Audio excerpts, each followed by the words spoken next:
All right, just real quick here, 4.2 liter inline six. And this is the original Carter carb. A lot of times they have issues with not being able to idle and apparently a bunch of other issues, which most people just upgrade them. But if for some reason you want to keep it, or you're on a budget or whatever, and you're having a fuel delivery problems during idle, check these little passageways down here.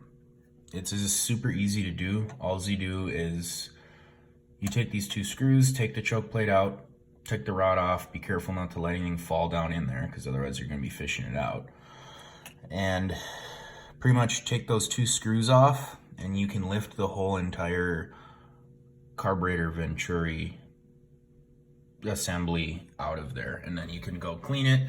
There's two even smaller little tubes than those on the underside of that plate, and those are the tubes that typically get clogged. They're basically part of the idle circuit, so if those are clogged up, your Jeep isn't gonna basically want to idle at all.